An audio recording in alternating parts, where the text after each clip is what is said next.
So this is the topic for this evening, the beginning of all things, science and religion.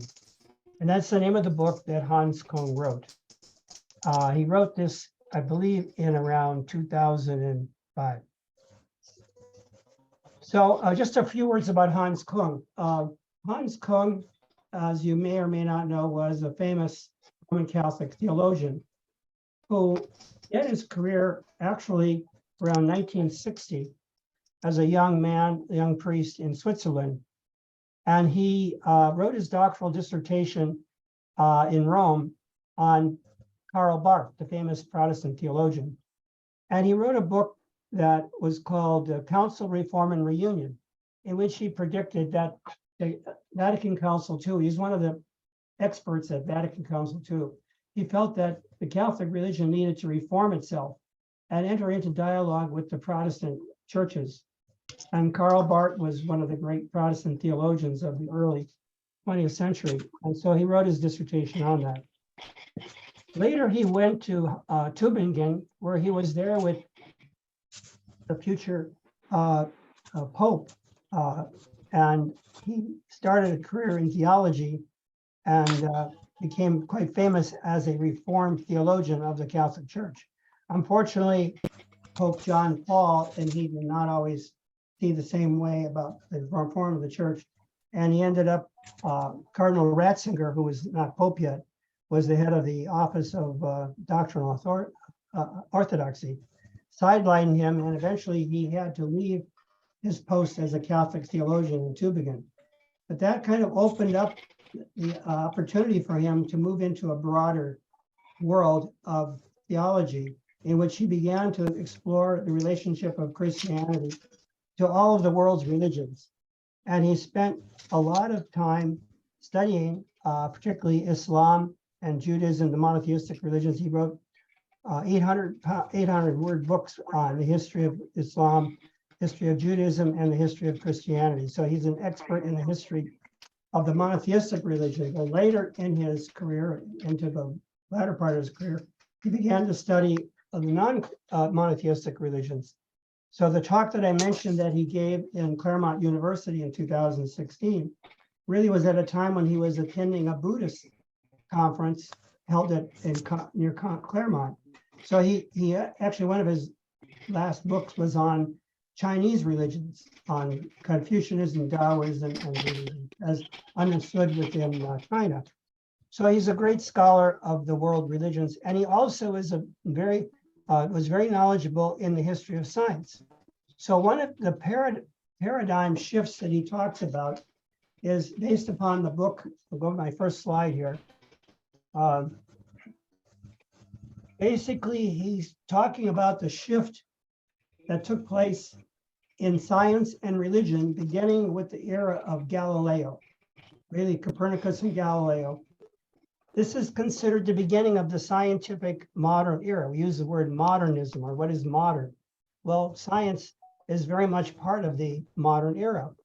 Well, there's a famous historian of science named Thomas Kuhn, who wrote the book, The Structure of Scientific Revolutions. And this book is translated into, I think, 40 languages.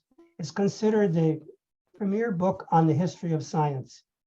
Now, Kung was very knowledgeable about this. And so he not only looked at the history of scientific revolutions, but the history of revolutions within the major religions of the world. So his thesis is that no religion is static. It's always going through change. It's always going through exploring new questions. And it doesn't mean that it rejects its core teachings, but it does impact that religious tradition. So he used that model, for example, to talk about the 5 paradigms of Christianity. The early Greek model, which is still much in play in, you might say, in the Greek Orthodox Church, both in, now we see it in Ukraine and Russia. And that lasted really till about 1000, when there was a split between the Roman Catholic Church and the Orthodox Church. And that's the second paradigm he talks about, is the medieval paradigm, which was dominated by the Roman pontiff. Now we're into the third paradigm, which is the beginning of the modern age, and which is the impact of science, technology, industry, and democracy. Because remember, the early period of particularly of Christianity and most of the religions that were in the Western world were not separate from the state. So Christianity and the state often were paired together, particularly in the Western countries. You have Spain and Italy and so on. They were all under the control of monarchs of one kind or another, or other secular leaders. So the question is, what was the relationship of religion to science at this period? So this was additionally, Galileo was called before the Inquisition, and of course this is considered a iconic moment in the history of science and religion, when Galileo, when he was asked what he would choose, would he choose to interpret the scriptures based upon what the traditional interpretation was, or would it be something science that we had to do with the passage in the Bible about the sun, whether the sun could stand still? And so he said, well, I'd have to accept the scientific view, because I'd have to change my interpretation of the Bible. And of course, that got him into trouble, and eventually he got imprisoned, or not. He didn't have the. Some people, like, because they were considered heretics, could be put and killed. But he was confined to his house for the rest of his life, and he was told not to come up with any more theories about this is called the heliocentric theory, that it's a sun-centered universe, no longer Earth-centered. So this was a major shift in the history of science from the Ptolemaic view, which was based upon kind of a pyramid from the Earth center up to the heavens, and then above the heavens was the fixed stars in the heavens. So this condemnation of Galileo actually was finally reviewed in 1982 by Pope John Paul, in which he tried to say, well, this was a majority of theologians had falsely accepted Galileo, but failed to accept it. But they didn't want to condemn the church for what it had done. But it was indicated that Galileo was silenced improperly. So so we're talking about a new paradigm in the 20th century. Well, in the 20th century, beginning after, you might say, the First World War, the Vatican started to adopt, really it goes back maybe even before this, because the Vatican Observatory was founded in 1891.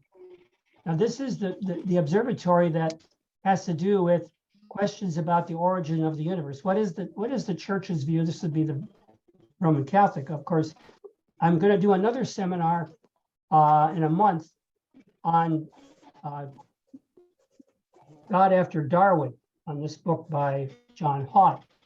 So the impact of modern science was not just physical science, which has to do with the cosmology that impacted the Bible, but also astrophysics. What is the origin of the universe? And so by the beginning of the 20th century, the Catholic Church realized, at Vatican I, for example, which was in the 19th century, there was a tendency to reject a lot of the modern world, including we had the modernist oath, in which priests were told to reject what is modern.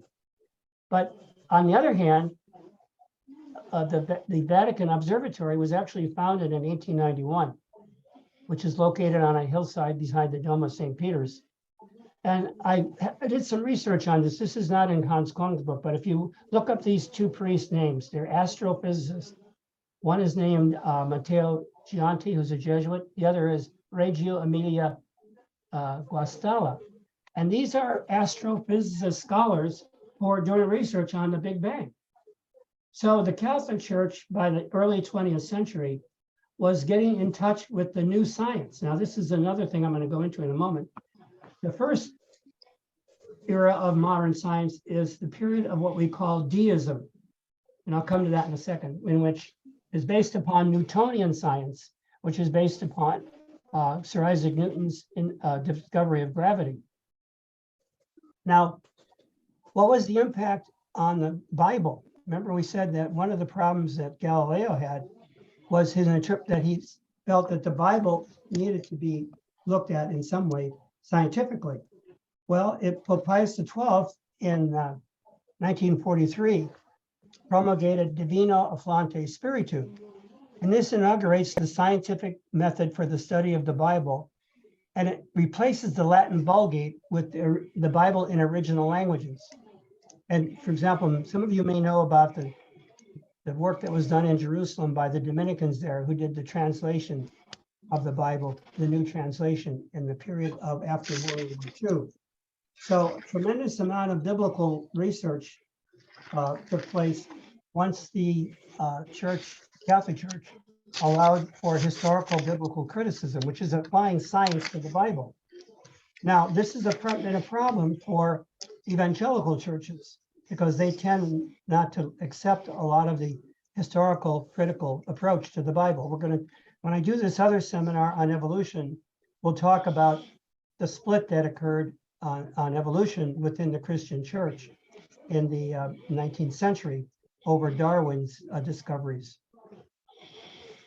Okay, so we're going to go to the next slide. So if you have any questions, please write them down and we'll come back to them. So I mentioned Sir Isaac Newton. So Newton lives from 1634 to 1727, and he develops the first laws of gravity. It says, whereas Kepler and Galileo had provided fragmentary elements of a comprehensive theory of the cosmos, Newton formulated a new system and rationally demonstrated in quantitative and mathematically precise laws. This is the beginning of the impact of science and mathematics. We know that Newton also developed calculus. So he and Descartes, of course, who was also mathematically oriented, were considered two of the fathers of the modern scientific era, both for mathematics and for physics.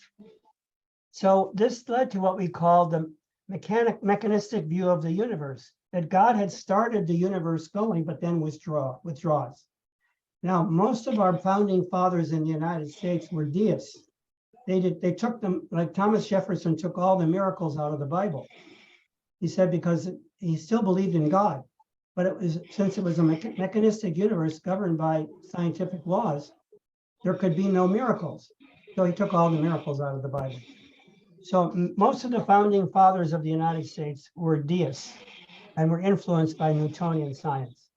So science did have a big impact on Christianity and also I should say on Judaism, because a lot of the more progressive Jewish people in Europe, particularly in Holland, were moving towards a more deistic view of God, or even a pantheistic view, away from the traditional transcendental view of God. Now, when we talk about Islam at the end here with Professor, my friend Dogon, he's going to go into the Islamic view, which retained the idea of God as transcendent.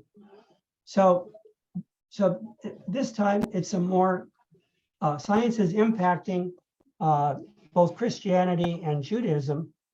And then the next paradigm we're going to talk about is Einstein's theory of special and general relativity, which he discovers between 1905 and 1917. So we're moving, Newton believed in a universe that was kind of like an enclosed box with things kind of positioned within that big box. Now we come to Einstein's theory, which is four-dimensional space-time. There's no separation between space and time. And this would challenge the deterministic and reductionistic theory of Newton. So it ushers in a new age. I'm going to open someone coming in here. It ushers in a new age in the, as Thomas Kuhn and Kung point out, in science, but also in religion, because the theory of relativity provided a more comprehensive view of the universe than it had been available up until that time. So this was a big jump. Now, one of the problems that we're going to see with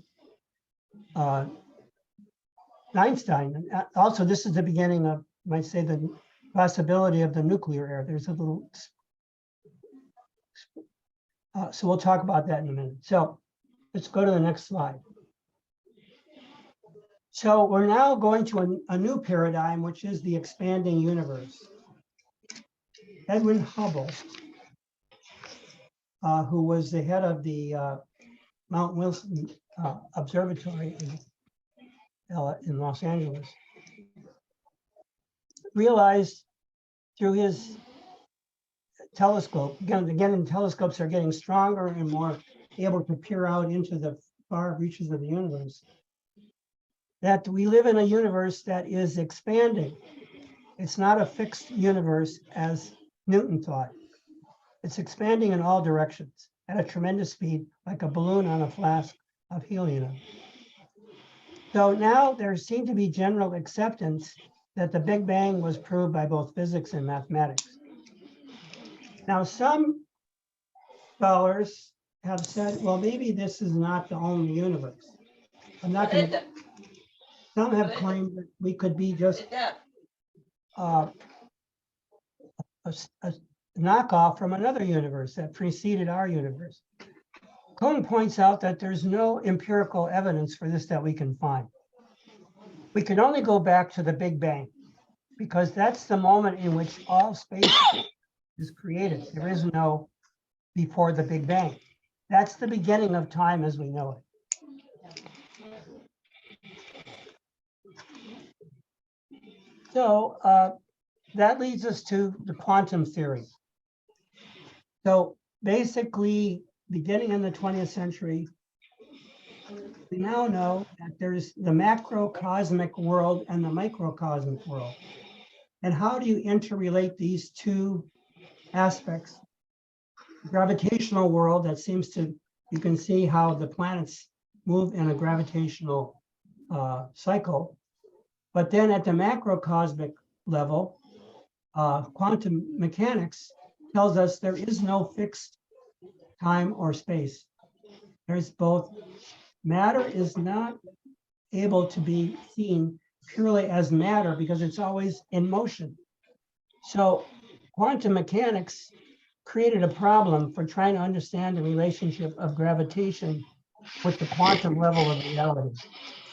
And so various people have tried to complete the two and say, well, you don't need God, you can just figure it out by science.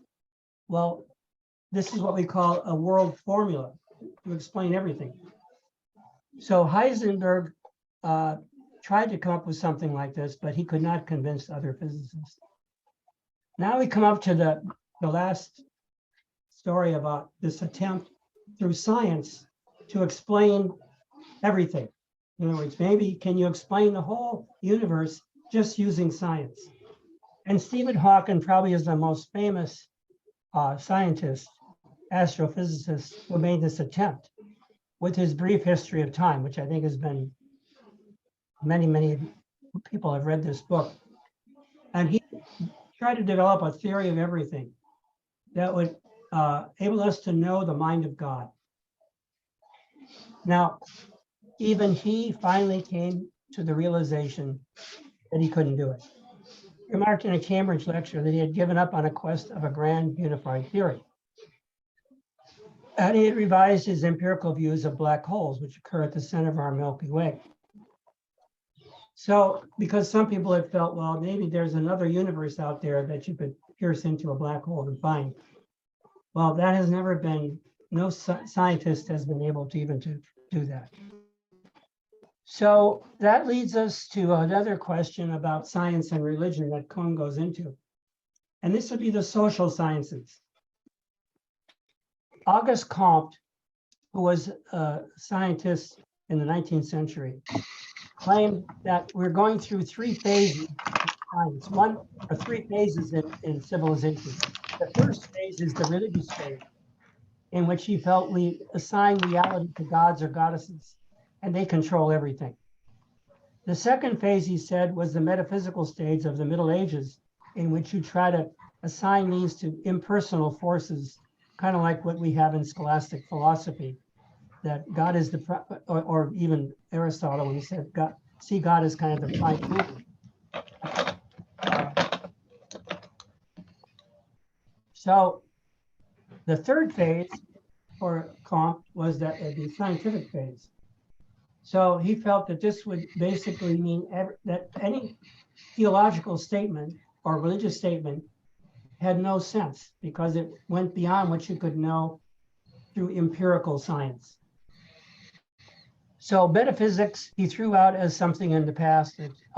So science. So he's the inventor, you might say, of sociology, getting a look at society and examine it through the lens of science. So now some scientists started to question positivism. One of the ones who was most famous for doing that is Karl Popper. He wrote The Logic of Scientific Inquiry, Discovery. He said that all scientific theory only takes you so far. It doesn't prove actually, ultimately, that a better theory might not come along. So Popper came up with the idea that it's not through verification and proof, but through falsification and refutation that science goes forward. In other words, you have a theory, let's say, and that's no longer verified, but it becomes refuted through new discoveries. For example, let's say now recent discoveries on cancer treatment. Certain cancer treatments were tried in the past, which had some effect, but better ones have come along. My older daughter is at Sloan Kettering, and she's constantly working on new grants to develop new approaches to cancer. So the old approaches are superseded by new approaches that prove to have more success. So Popper is considered one of the main scientific figures in this modern period. So now we come to science and theology. So what did Kung feel as the proper perspective? He says scientists are concerned with the analysis of data, facts, phenomena, operations, energy structures, and development. Philosophers and theologians first meaning and aims with values, ideals, norms, decisions, and attitudes. The classical self-understanding of science can clearly describe the entity as it really is as in itself, can no longer remain today. Because we know in itself includes the quantum level, which is very elusive for us to even grab hold of. Because at the quantum level, there is no fixed reality. It's constantly moving. So quantum physics and the discovery, and even in mathematics, we know now, the latest discussion on mathematics is it's not fixed completely. There's an incompleteness even to mathematical knowledge. So I'm just about done with my slides. I'm going to open it to questions. So a few more. So this, I'm completing this point about the beginning. Kung says the point of the Big Bang is called singularity. That's the beginning of the universe. It evades all concepts and ideas of physics. Only 1/100th of a second after the Big Bang, well-known laws of physics apply, but physicists are in some perplexity over the time zero. Now, these two this Jesuit I mentioned and his partner at the Vatican Observatory, that's what they're investigating that question. In that first moment of creation, they can't seem to reconcile the question of gravity and the question of quantum reality. And that's what they're trying to reconcile. So no one, even Stephen Hawking hasn't been able to figure. So this mysterious primal explosion, when that happened, some theists said, well, that's proof that God is behind the Big Bang. And then they kind of took it back. Now some of the key theologians, even with the Vatican Observatory, don't want to say that. Just because even though the universe could be eternal, does not mean it's infinite. So some theologians have said you could have more than one universe, but they're still finite. So this question of where do we come from? Where are we going? How do we know the origins? the most that we can know through science is now at the point of this singularity. And as I mentioned, these two scientists at the Vatican Observatory, it's the first time I've heard someone claiming they have come up with another theory. I'm sure it'll be tested by other physicists. So what we have here is what makes a history of the world possible. So without the Big Bang, there is no temporal beginning within world time and space. Without this moment, all world time cannot be explained at all. So this is from Kung's book. He quotes Keith Ward of the University of Oxford. Regrettably, a form of materialism which is entirely hostile to religion has become fashionable in recent years. Good scientists, I want to see if I can read this better, such as Francis Crick, Carl Sagan, Stephen Hawking, Richard Dawkins, Jacques Monod, and Peter Atkins have published books that openly deride religious beliefs. The form of materialism they espouse is open to very strong and standard criticism, particularly in regard to the virtual total inability to account for the facts of consciousness and the importance of ideals of truth and value. So these are some of the figures that have espoused this attack against any religious belief. Feuerbach, atheistic humanism; Marx, abolition of religion; Nietzsche, the death of God; Freud, God as a projection. And most of these prognoses that God is dead, of course, haven't come true, not for the average person. So scientists, in answer to some of the attacks against religion, have said, well, the universe cannot be explained unless you say there's been, how do we explain what's called the anthropic principle? That basically, that the universe has been fine-tuned for life to come into being, fine-tuned for human existence. In other words, if all the things happened after the Big Bang had not come in a sequential order, in which all these formation of the stars, the formation of the galaxies, the formation of our Earth over 3 billion years, if all these things had not happened, as far as we know, we're the only planet on the universe where their life exists. So the anthropic principles seems to say that the universe has been fine-tuned for human existence, and there's been a lot of writing on that. So Werner Heisberg dared to say, if anyone wants to argue from the undeniable fact that the world exists to a cause of its existence, then this assumption does not contradict our scientific knowledge of a single point. Indeed, if God existed then, the key question of the beginning of things would be answered, namely, why there is something and not nothing. So too would be the question about the basic constants that govern the development of the universe from the beginning would be answered as well.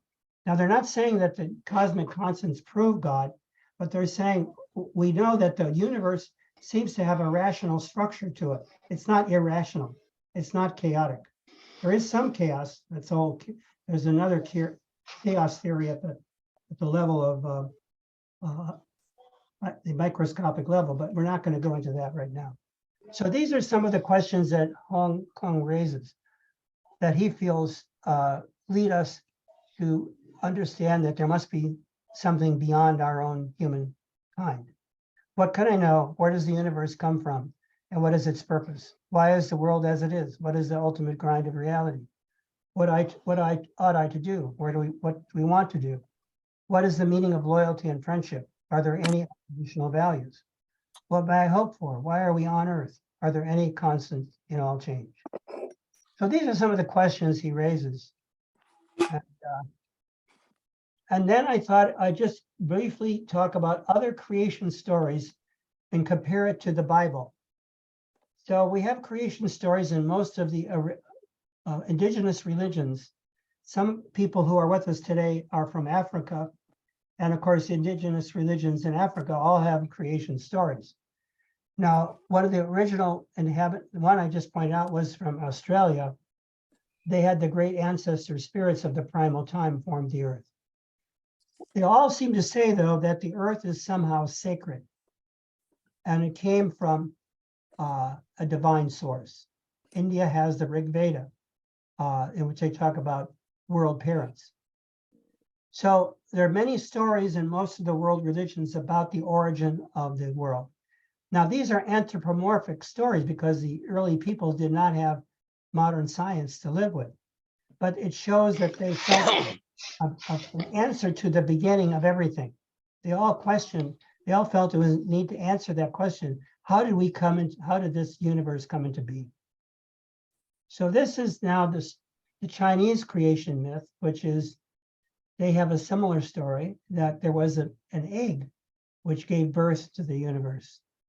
And they also have a triple level universe, the kingdom of the dead, which is above, the earth, which is the abode of the living, and the place of the ancestors. So it's again anthropomorphic, but they do have a sense of a supreme God called Lord. And there is a heaven called Tian. And, they also have a concept of a cosmic moral power or of order. So in fact, if the emperor in ancient China disobeyed the moral code, he could be taken out of power because he was subservient to a moral, ethical code. So what is the Jewish Christian story? Well, we have two stories. We have two stories of the creation account. One is the priestly account, which we believe came into being around 500 BCE. Now, this is because of the historical critical method of examining the Bible. We were able to trace the origins of these stories in the ancient world. Some were stories that came out of Babylon. But the difference is in the Christian and Jewish creation story, God creates the world by his word. And the world is created in God's image. The order and unity of creation reflects God's ability to bring order out of chaos. So in the stories in the Bible, there is a sense of order. Now, this is different than what later became the dominant view of Christianity and Judaism, creation from nothing. This view was created much later in the Jewish community, and then it was picked up by Christianity. I'm not sure, we'll have to ask Dr. Dogan if that's true of the Islamic view, that the universe was created by God, by Allah, from nothing. But this became the view because in the Bible story of Genesis, it's not from nothing, it's from chaos to order. So I'm going to stop there and give Dr. Dogan. Are you with us, Dr. Dogan? Yes, I'm here. Can you hear me? I can hear you fine. I'm going to go out of my slides and let you come in with your slides, if you don't mind. Okay, sure. Let me stop sharing mine. Okay, we now want to introduce Dr. Recep Dogan. He's a Muslim theologian that I've come to know through the here in California, and he's worked with me on some projects with the Gulen movement, the Hizmet movement. They have an institute here in California. We've done a number of projects. He has his doctorate in Muslim theology, and he's taught theology in Turkey, in Australia, and now in the United States. So I've asked him to comment on what is the view of creation within the Quran and in Muslim theology. I'll turn it over to Dr. Dogan. I'm not sure why my video or camera is not working. I'm trying to open my camera. Not sure what happened. Well, if you can't bring it up, you can at least talk us through it. Yeah, I'm trying to, but I'm going to go to the questions. We have 7 questions, which we'll take later. yeah, anyway, let me share my screen first. Okay.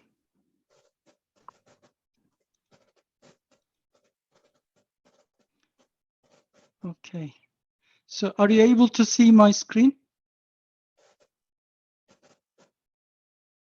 Not yet.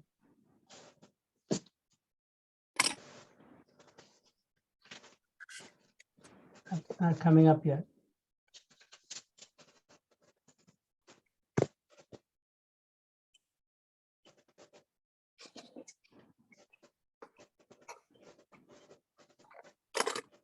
If you Do I can't, need to be host in order I'll to make you share a my host. See if that will work. Yeah. Just a second.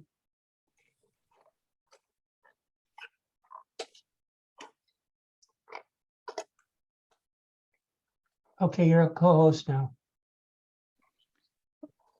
See if that works. Let me share one more time.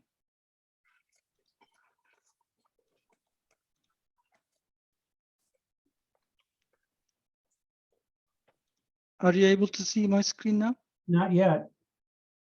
That's strange. Everybody could see my slides, couldn't they? Could you see my slides? Yeah, I was able to see. Well, maybe you can talk us through them, and if someone Um, wants them, you can, if you send them to me, I'll email them to anybody who wants them. Let me try to put it in Zoom chat.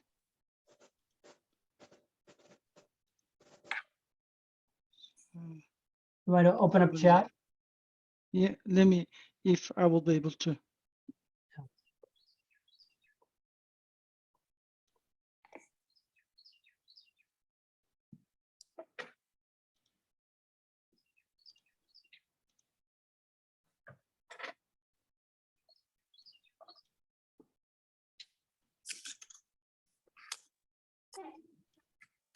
Well, we can go for an hour and a half, so there'll be plenty of time for questions or discussion.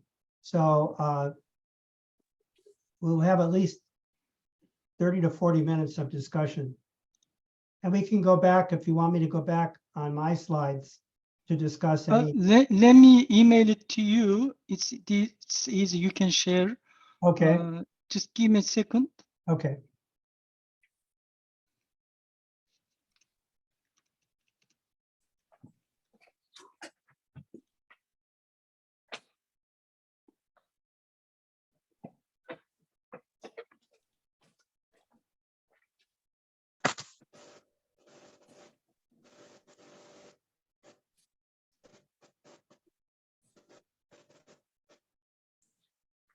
I just send it. So let me. Send it to jgrudson@yahoo.com. Yep. So you can please share the screen. Okay.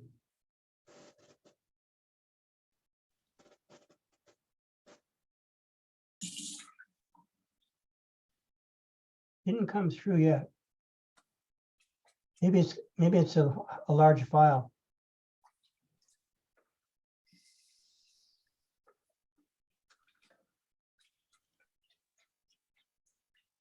Well, why don't you start and I'll just keep checking. Okay, let me I don't start. see it coming through. It might be sometimes Yahoo, if it's a large file, it takes a while.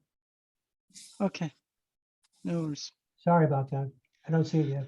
So first of all, there are many verses regarding, I guess, when we say creation, the different topics, the creation of universe, creation of earth, creation of human beings, or the beginning of life on earth. So the many verses in different parts of the Quran. So I selected very few of them, and Okay, just, I got your email now. okay, Let me that's see if good. I So if you can open share it. it, that would be great.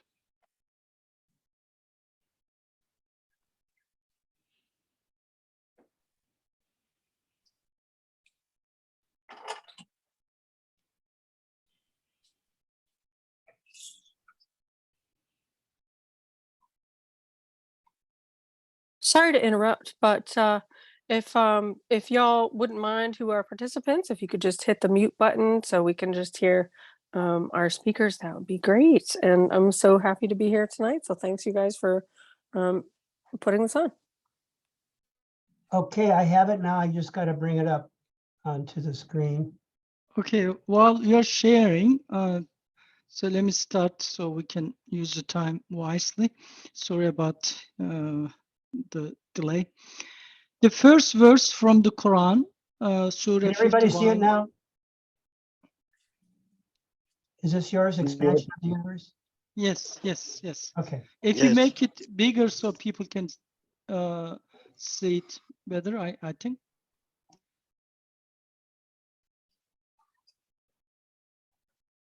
Well, It's If big you enough. make it full size, at the bottom, I think on the Go right ahead side, and hit slideshow. okay.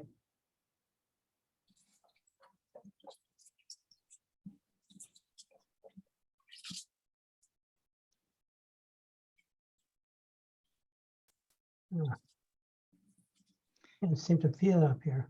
Yeah, it's at the bottom. I can see it Enable. from here.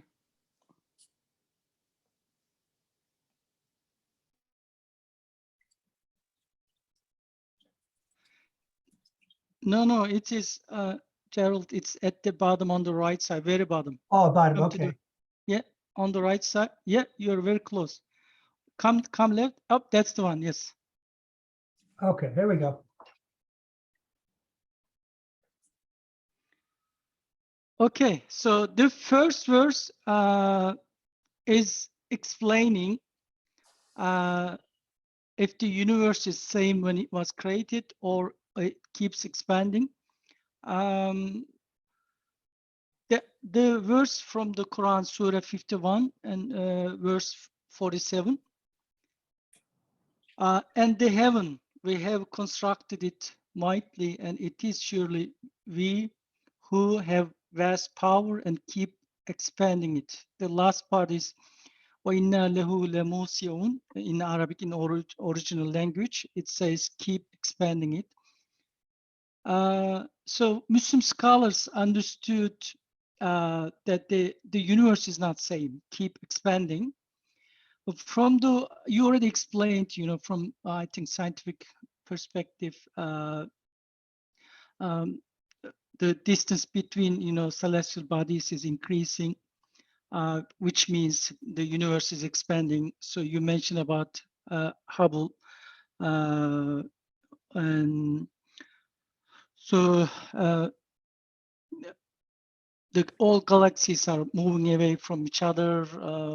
So I don't want to, talk about, you already mentioned this, but the interesting part here is Quran clearly says the universe is expanding. That's obviously the few, challenges. How, early scholars or Muslim scholars explain it, or there's some of them clearly they mentioned, some they explained according to their level of understanding that the time in that time. So the modern scientists or Muslim scholars, they use the modern, I guess, the knowledge to explain the verse better. But the one rule is, when the Quran speaks or the God speaks in the Quran, God considers everyone in every time. So everyone should understand something according to their level of understanding or reasoning. So it means everyone somehow is provided knowledge, or they're not deprived of wisdom. This is one the approach of the Quran, how God speaks. And the second verse is interesting because we may have some discussion about it. You want me to keep on this? Second slide. If you come to the second slide, please. Trying to see where you can move it. Yes, sorry. So I'll tell you whenever I change the slide. Okay, so you can do it yourself now. No, I'm not able to. I'll Okay, just so where do I tell change it on the screen here? if you push the arrows, they automatically. Right there? No, on your keyboard. If That's where I am. there are arrows on the. Are you using laptop or just No, keyboard? I'm using a desktop. If you have keyboard, there are arrows right on the right side. If you push right one, so the slides moves forward.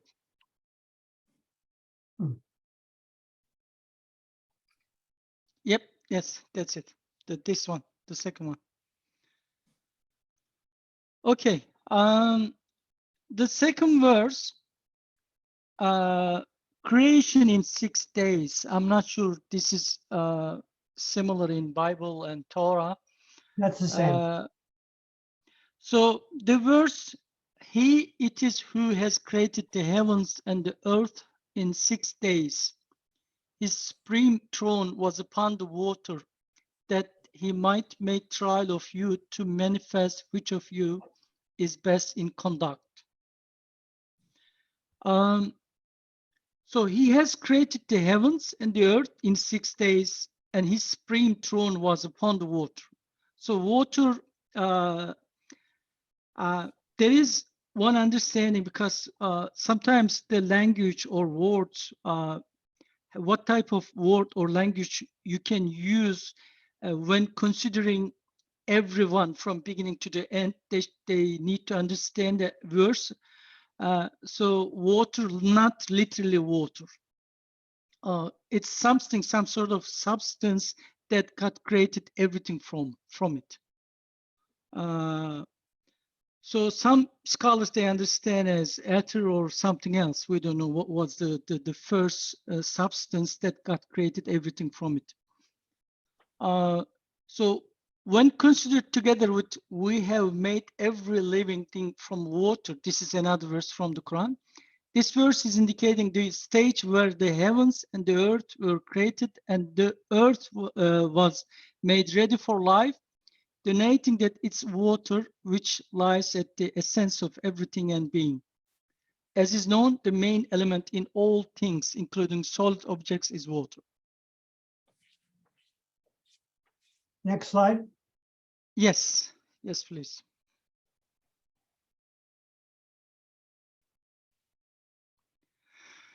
The cooperation between the earth and the sky.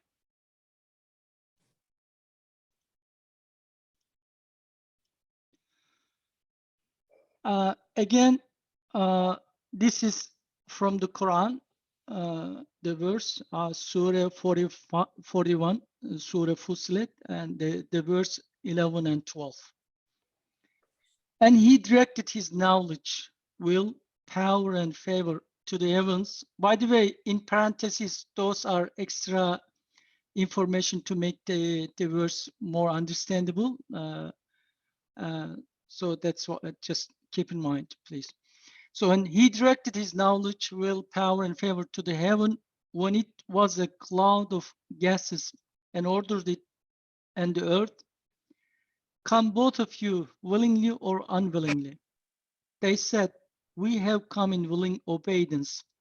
So he fashioned them, the clouds of gases, elements which then existed in the place of the heaven, 7 heavens in 2 days, and inspired in each heaven its task. And we adorned the lowest heaven, the heaven of the world, with lamp stars, and guard against every Satan who would attempt to steal away information of the unseen from angels.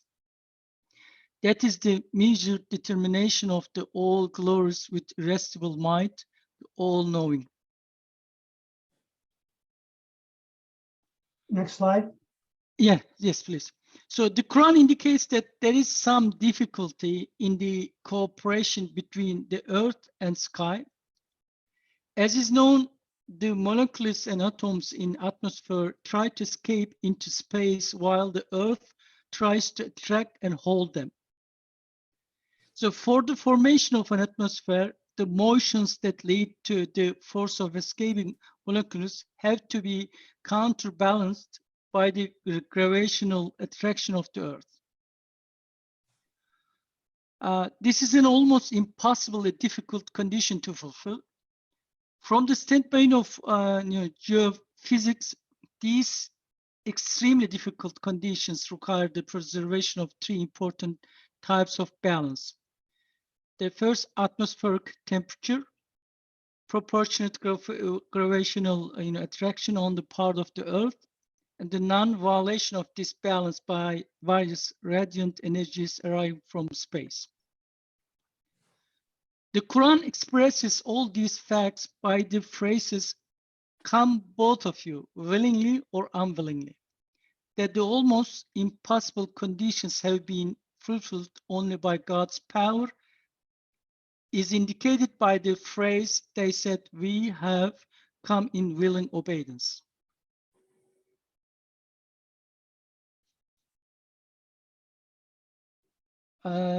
And next slide, please. I did. On the next one. Yep, okay.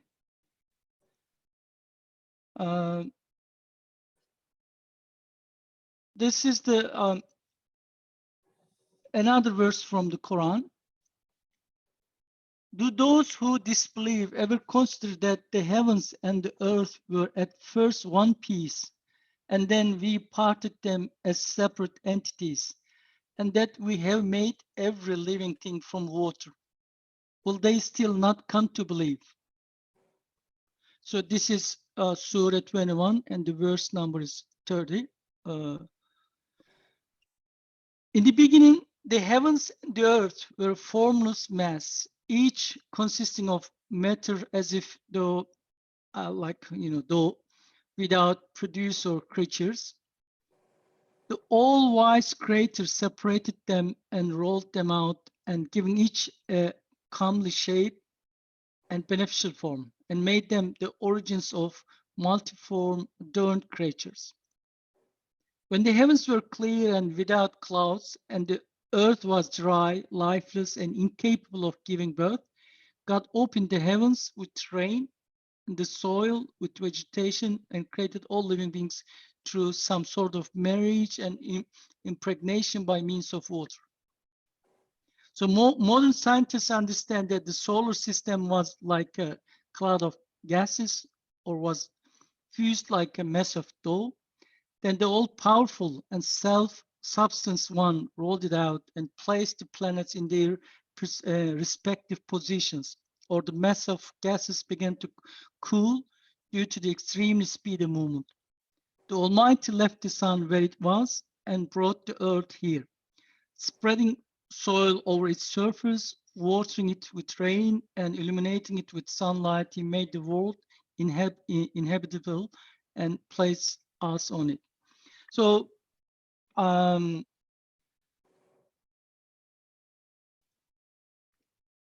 everything is interconnected, just like the heavens of a massive tree. They're all, different, but resemble each other and are linked to common root.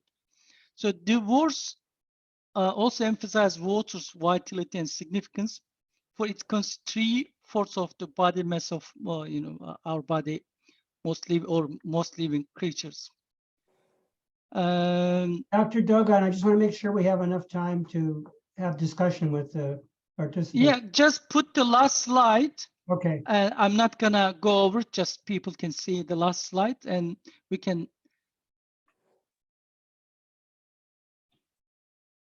Yep, I'm done. So, okay. Let's open it up to discussion. Let me close off the slides now. Okay. So would someone want to start with question or observation? I have some chat missing.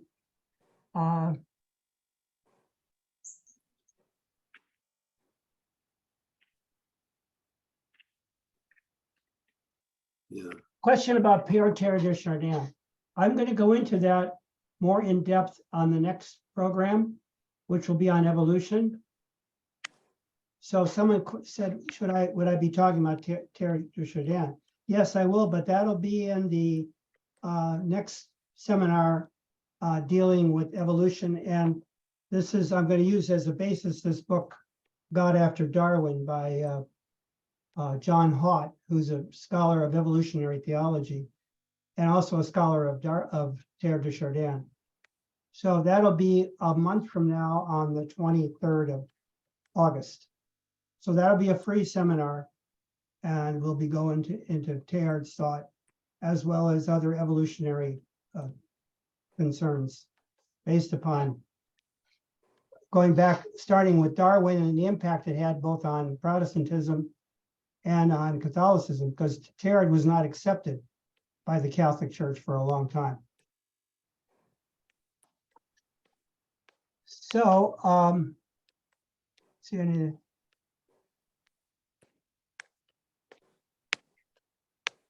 If there are any questions. John Fatima from Zambia. Is he here? Did you have any observations based upon your African experience?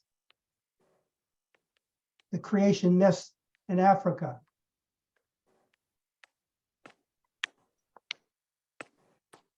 Did you want to comment, John?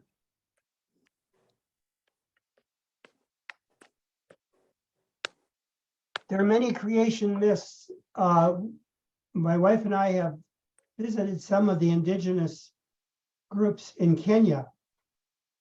And we went into the forest, and every indigenous culture usually has a creation story. So the question is, as I brought out in the slides, who is only one correct? Or, we have a lot of different stories, but they're based upon different paradigms of history.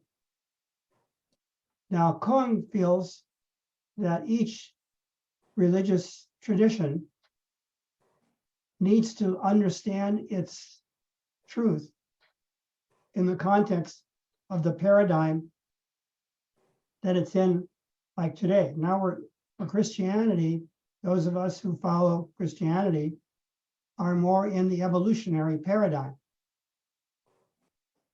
Not everybody agrees with that, but I'll be going into that in the next program we have.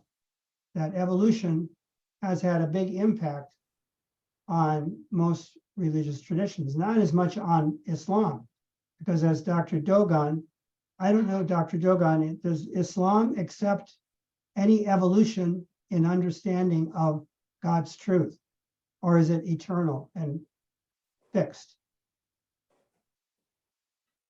You want to comment on that? From an Islamic perspective, God used, causality or, cause and effect, but cause is not the actual door.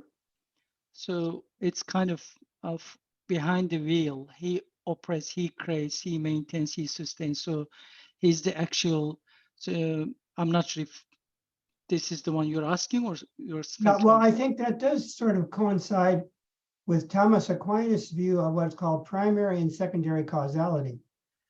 Yeah. You can say that behind the whole of the universe, God conserves the whole universe because he's the creator, or she. Yeah. But secondary causality, God allows secondary causality to operate within creation. He doesn't want to be like a manipulator of everything going on. We have human free will. And so there is the potential for creation to be co-creative. In other words, God gives creation the power for us to shape our creation. Yeah, I think from an Islamic perspective, so after creating the universe, God did not leave the universe establishing the law, physical laws or whatever, and then left it operates by itself. No, that's not Right.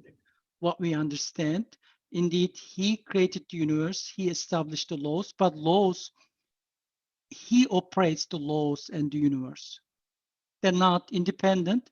Everything, whatever, even one of the Quranic verse says, even the leaf from the tree does not drop by its will, the with God's permission or God's creation, whatever. But only human beings, they have space for their free will. They're free to do anything they want, or they're free to choose. But still, many things, they're not really free. For example, we don't choose our parents, we don't choose our birthday or gender, many things that like really, we just found ourselves. So still, there's a huge space for us to be good human beings, to contribute. Even there are many verses or many names and attributes which are used to describe God. Those are also used for human beings. That indicates we can represent God's morality or in our dimension. I don't say we can be God, no. Like we can represent some attributes such as being generous or merciful, or so it's kind of helping or the process of maturation of the universe. Right. Why do you think so many people have turned away from understanding God as present to them in the modern secular world? We have kind of like two worlds that are coexisting today. We have the modern secular world, which includes China. China is a very, a whole world in itself, where people have rejected most of the religions of the world, except maybe for Confucianism or Buddhism, but certainly they want to control all religion. So this happened historically where people, so what Kung is trying to explain is why has these things happened? What are the historical causes for the shape of the world as it is today, where you have large sections of the world that are religious, like in Africa, most everybody's religious. Or in the Middle East, I would say it's still a very religious part of the world.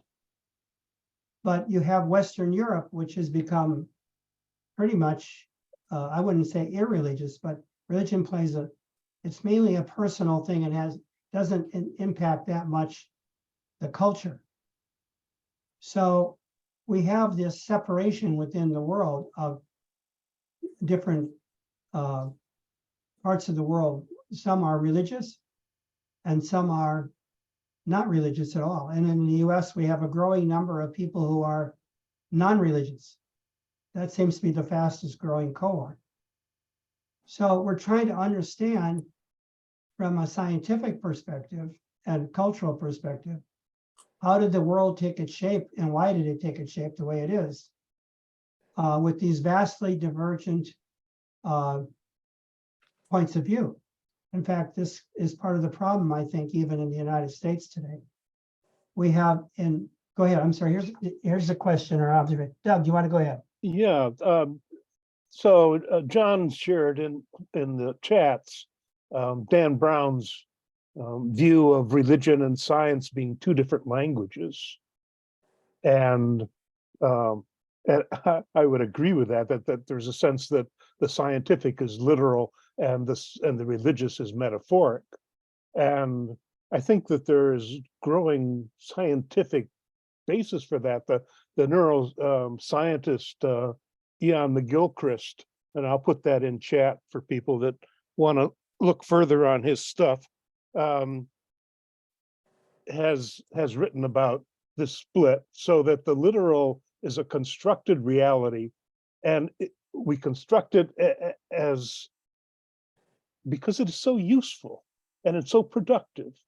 But the reality that we experience is a metaphoric reality. There's no language. The language is all on the side of the literal, and so you've got this experience that is beyond language. And how do you talk about this? And so you're reduced to talking about it in terms of metaphor or music or dance as a way of trying to get a handle on it.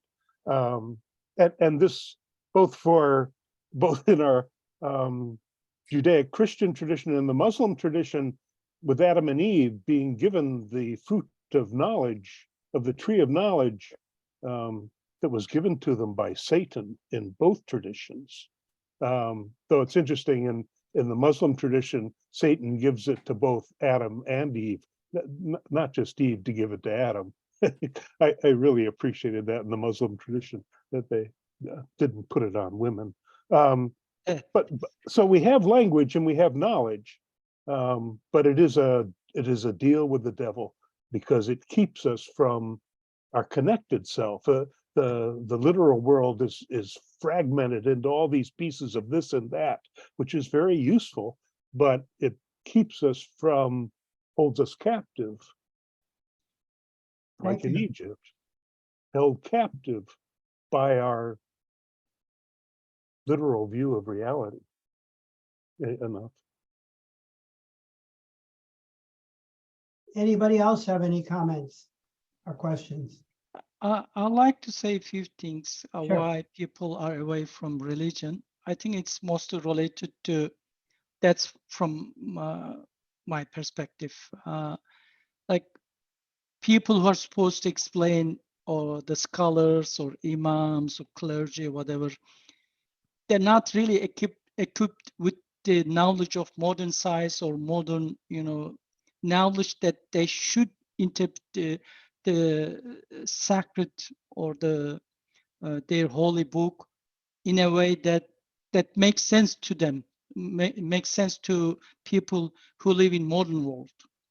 So as I explained, God speaks in a way that like 1500 years ago, right?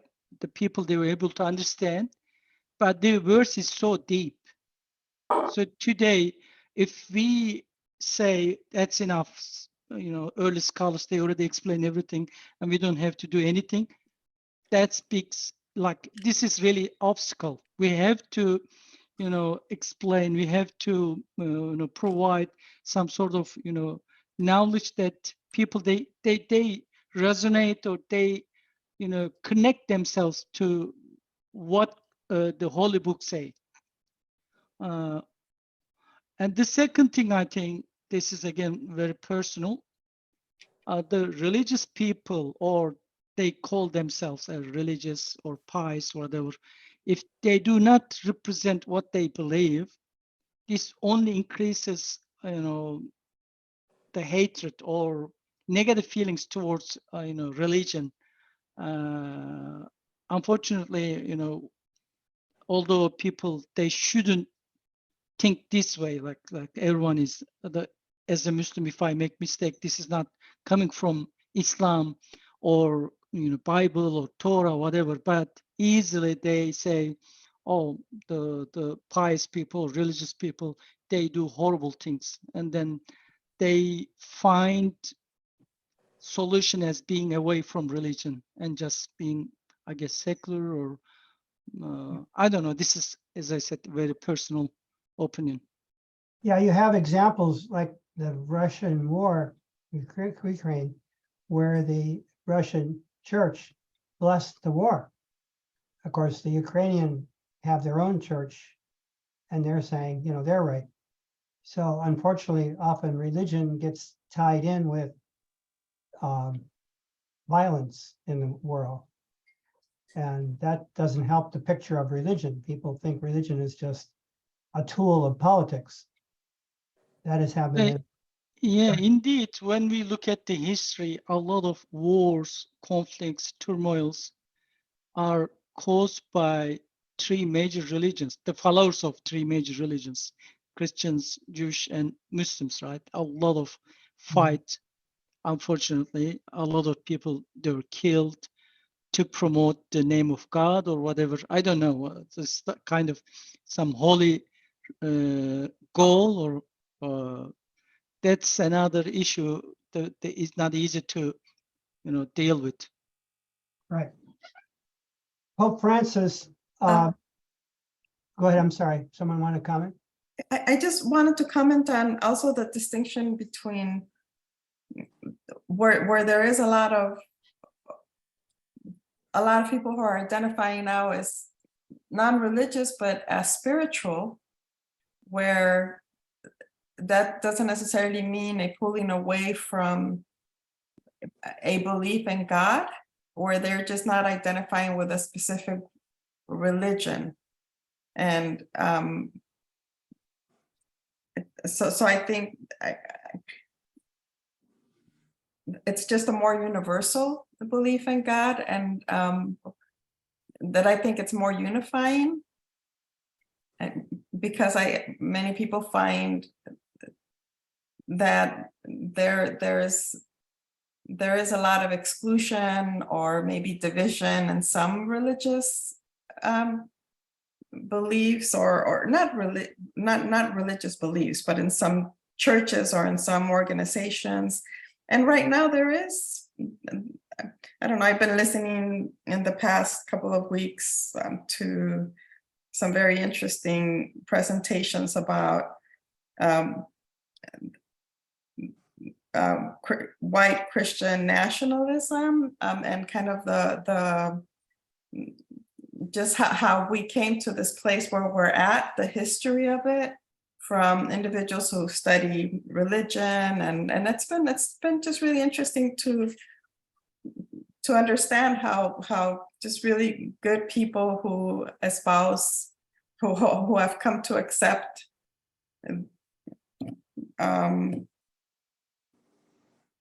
I mean, I don't want to maybe speak, it seems so controversial, right? Who have come to accept this political party or this figure who is so controversial, and Trump, right? And who all these individuals who are suddenly embracing him, who are moral, good people, but it has to do a lot of with what's espoused within Christian nationalism. There's this whole history that comes with it that is tainted. There's a whole history that it does have to, there's a conversion of politics, and there is some racial beliefs that converge with religion. So, and there's a long history of it. So it's not just spiritual. Would any of there are a few people from Africa here. Would anybody want to comment on religion and politics in Africa? Is that a problem in Africa?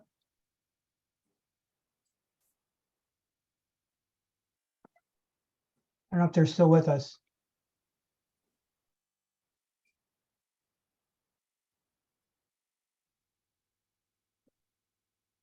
Frank, did you want to comment on anything?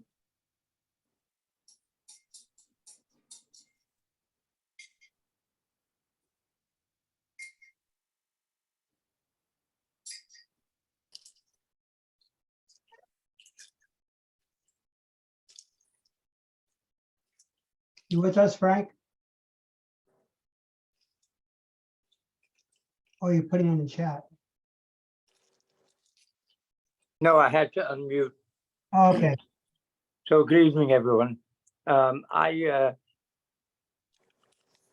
think it was pretty obvious to those of us who became engaged in the affiliates in Kenya program, Kenya Peace in Kenya. So many times we saw some very harsh interaction between religious conflicts. We had 146 young Kenyan lives taken because they were Christian and they didn't have an opportunity to be able to speak a prayer in Islamic. We saw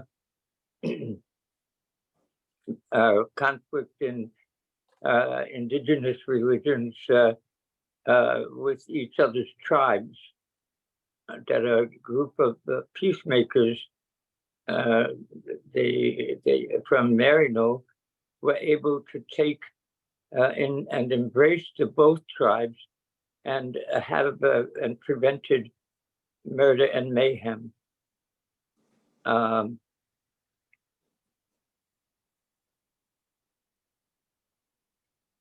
think I've heard many stories about the same such things happening in many other African places. I know that they happened here at one time. I think maybe it's still happening. I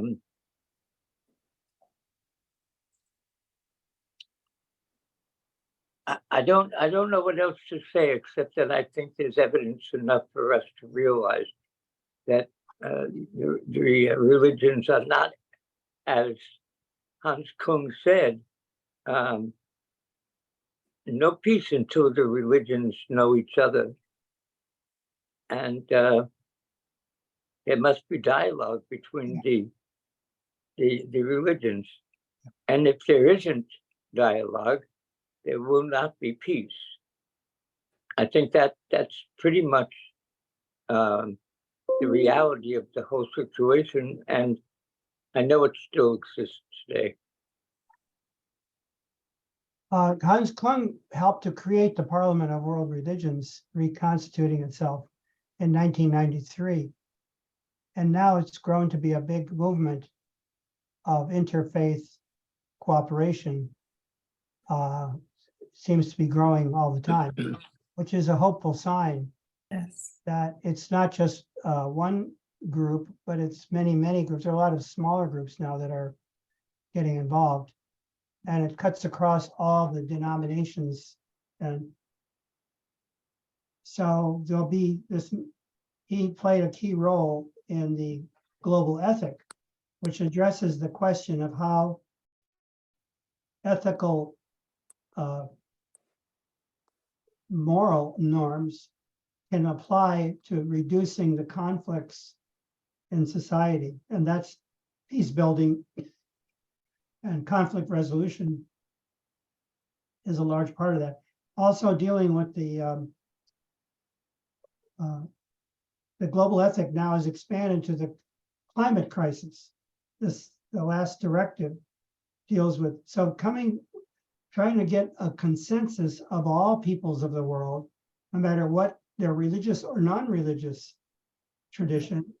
And there's how do we mobilize as many people as possible to realize we have to, the work GMU has done with the 2 global conferences on Fratelli Tutti, building a world of fraternity and love and care for each other, is ultimately the role that all religions should take on together. Right. Whether you're religious or non-religious, otherwise we don't have a world to really share. You know, we see now with the climate hitting us so hard, whether you live in China or India or US or Europe, we all share the one environment. And if we don't work together, so I think these big issues that we're facing, that Kung helped to mobilize people when they restarted the Parliament of Religions, is a hopeful sign. That's all I'm saying. That Frank? Terry, can I read the exact quote? It's not very long, but it's very powerful. No peace among the nations without peace among the religions. No peace among the religions without dialogue between the religions. No dialogue between the religions without investigation of the foundation of the religions. And I think what he was inviting us to do was to realize the significance of our learning about each other's foundations and then finding out why we haven't relied on that foundation and run away from it. Because I think there's evidence, there's enough truth in all of us that shows that our foundations may be all pretty powerful and the same. This program that we have going right now in Religion and Science has both Christian and Muslim participants. And it was due to the work that we had earlier with the Harmony Foundation in Kenya that we were able to mobilize people. Actually, we have people throughout Africa now taking this program. And many of them are in quite difficult areas, you know, where there's a fair amount of violence going on or misunderstanding. So we're one small step to help improve the climate. And our program that we're doing at the Parliament, we'll document a little bit of that. And so there's a group of us that will be attending the Parliament. And we're hoping to work with the Parliament on some of these efforts that they're doing and we're doing in a cooperative way. So it's almost 5:30 now.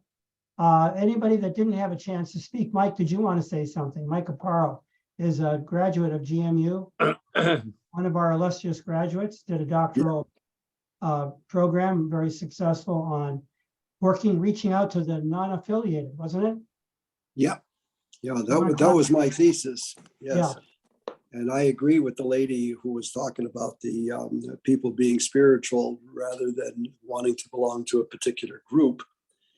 And I think that there's a lot of potential in them, to contribute to the process of understanding and so forth. And a lot of them seem to be very open to that. I started a Facebook page in order to reach out to such people. And I've got about 200 or 300 members of that so far. Wonderful. And so, we try to inspire them and one of the disappointments though, is that they're not, even though they're looking at things and they are making sometimes comments and agreeing or disagreeing or what have you, there's not as much of that feedback as I would like. Okay. But still, it's a step in the right direction, I think. Wonderful. Okay.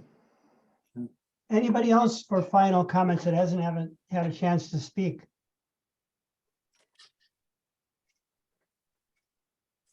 Okay, well, thank you everybody for participating. We will have another open session on August 23rd, same time, 4 o'clock.